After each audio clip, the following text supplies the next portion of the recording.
Hi, Assalamualaikum and good day everyone. We are Group 10. I'm Nurul Syafiqah binti ABDUL and with me today are RAAM, ADRIELL and ARJUNA. For this assignment, our team was tasked to report on current news related to unsustainable development goals, also known as SDGs. We are choosing two goals that directly affect every Malaysians. SDG 4, Quality Education, and SDG 7, Affordable and Clean Energy. Malaysians in 2026, our unemployment rate is steady, but thousands of graduates still struggle to find jobs that match their degrees. At the same time, our national power company just installed enough renewable energy to power over 3 million schools. Two very different stories, but the both are about Malaysians' future. Welcome to our news report. Why these two SDG? Because they are connected to our daily lives. SDG 4 is about making sure everyone gets quality education and the right skill for jobs. If our education system does not match industry needs, we will keep seeing high graduates and unemployment even when the overall rates good. SDG 7 is about clean, affordable energy for all. As Malaysia moves toward carbon neutrality by 2050, how we power our homes, schools, and factories become critical. So today, we will report the latest 2026 news on the both issues, explain what it means for Malaysia, and discuss the impact on our future. So let's begin with SDG 4, Quality Education, and move SDG 7. Assalamualaikum to all sirs and ma'ams. I am Officer Cadet ADRIELL FARISH. Based on my research for this news report, I am now going to present the full report that I have searched early on this week, which talks about the SDG 4. To satisfy, it is a quality education. So based on my research, it is a news from Malaysia New Education Blueprint dated back from 2036 until 2035, also known as Rancangan Pendidikan Negara. This is a new 10-year national plan setting the direction for Malaysia's education system. Rancangan Pendidikan Negara 2026 until 2035 was launched on 20th of January 2026, replacing the old version of the National Education Blueprint of 2013 until 2025. So this emphasizes building an education system that is high quality, inclusive and globally competitive. So now I am going to talk about the main changes that it introduced for this news plan from for the SDG for quality education. So the first is the compulsory core subjects. It is a compulsory core subjects, which means all schools nationwide, including international school, religious school, will be required to offer Bahasa Melayu and History as a compulsory subject for the SPM examination. Secondly, it is a new assessment point.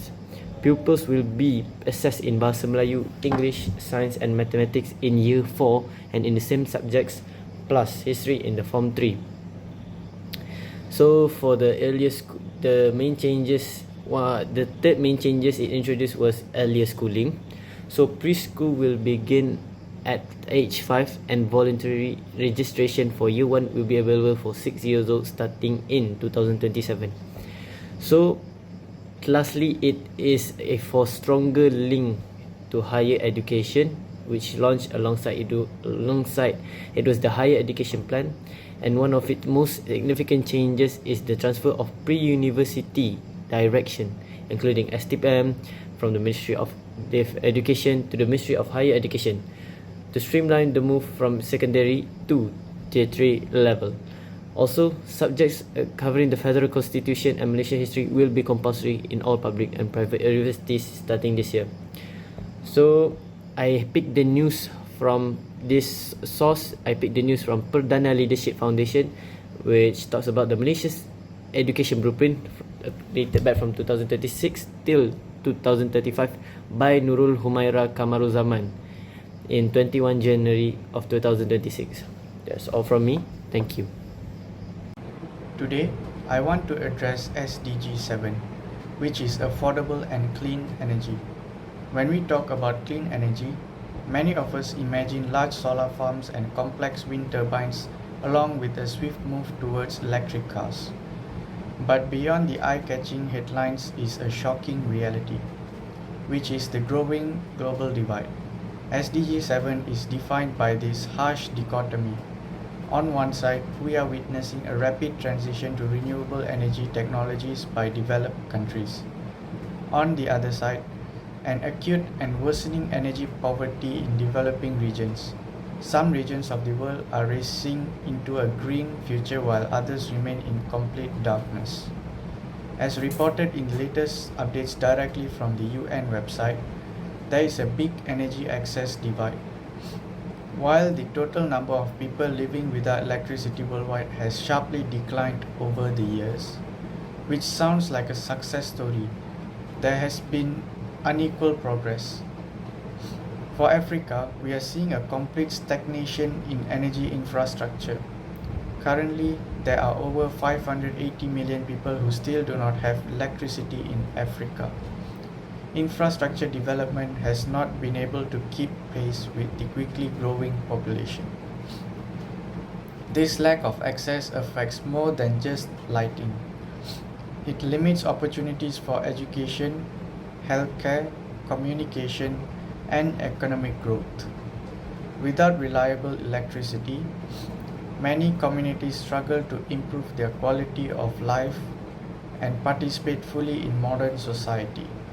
Therefore, achieving SDG 7 means not only developing clean energy technologies, but also ensuring that energy access is affordable, reliable, and widespread for everyone. That's all from me. Thank you. Hello and good everyone to my groups.